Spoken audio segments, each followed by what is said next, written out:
ver o que é que a gente pode aprender sobre isso. Deixa eu fazer algumas explicações. Nós dizemos que a Bíblia é a palavra de Deus. Eu estou dizendo isso. Ela é a palavra de Deus, ela é infalível e ela é inerrante. Isso não significa que não houve erro de cópias. Pedro escreveu a sua primeira carta e mandou para as igrejas da Ásia Menor. As igrejas receberam e disseram, é uma carta do apóstolo Pedro, homem inspirado por Deus. Isso aqui é a palavra de Deus. Faz uma cópia. Porque naquele tempo não tinha imprensa, né? Então a cópia era feita na mão. Aí fizeram cópias da carta de Pedro, a original. E leram a carta original de Pedro, e leram, como era feita de pergaminho. Você sabe o que é que acontece quando você usa muito tempo uma coisa? Ela se gasta, ela acaba. Mas tinha cópia. Então passaram a usar cópia. E dizer, faz cópia da cópia. E depois faz cópia da cópia da cópia. Então, hoje nós não temos mais os originais. Aquela carta que Pedro escreveu, a carta de Paulo aos Romanos, nós não temos mais os originais, que são chamados de autógrafos. Mas nós temos cópias que datam do século II, do século III, século IV. Nós temos pelo menos 5.000 cópias do Novo Testamento e vários outros milhares de cópias do Antigo Testamento.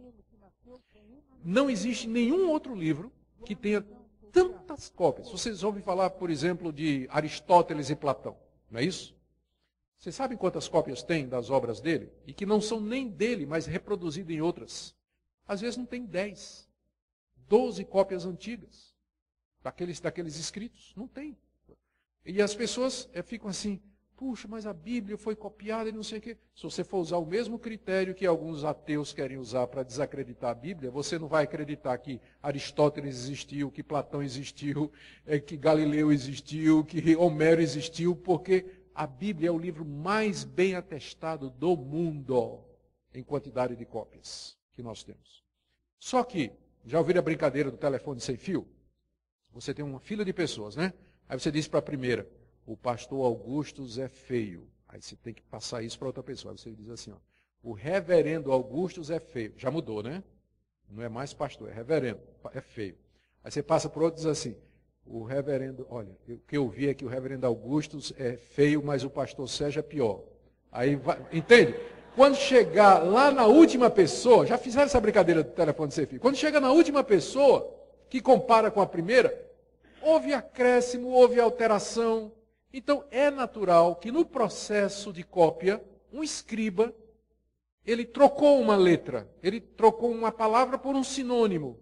Em vez de dizer Jesus Cristo, ele disse Cristo Jesus. E quem já fez cópia sabe como isso acontece. Você às vezes copia a mesma linha 2 vezes, ou você pula uma linha. E quando você não conhece o idioma que você está copiando, é pior ainda. Porque imagina um monge lá da Lituânia, sei lá de onde, qualquer lugar do mundo aí, que não falava grego, e fazia parte do trabalho dele copiar nos mosteiros, copiar trechos da Bíblia. Aí, naturalmente, ele não conhecia o grego, mas ele saía copiando, ele ia cometer um erro que ele não percebeu que cometeu, porque ele nem conhece a língua, não é? Então, nessas cópias que nós temos da Bíblia, você vai encontrar erros de cópia. Mas, porque tem tantos manuscritos assim, os estudiosos, que são chamados de manuscritólogos ou baixa crítica, eles comparam os manuscritos. E aí nós podemos ter certeza quase que absoluta de 95% do texto original. E os 5% que a gente tem dúvida não representa ameaça nenhuma. É troca de palavra, é uma palavra que está faltando, não ameaça nenhuma doutrina principal da Bíblia. Nada, nada, nada, nada. Então, quando você ouvir esse argumento, não, mas papel cabe tudo, você responde, inclusive a verdade. Papel cabe tudo, inclusive a verdade. Não é? Então, você tem as cópias e essa disciplina chamada alta crítica ou manuscritologia, que é uma disciplina científica, ela nos dá, alguns acham que chega a 98% de certeza, né, do que era o texto original. E que o que fica com falta de comprovação não afeta em nada as doutrinas principais da Escritura. Então, mas há erros de copista. Então, quando eu digo que a Bíblia é verdadeira, não estou dizendo que não houve erro nas cópias.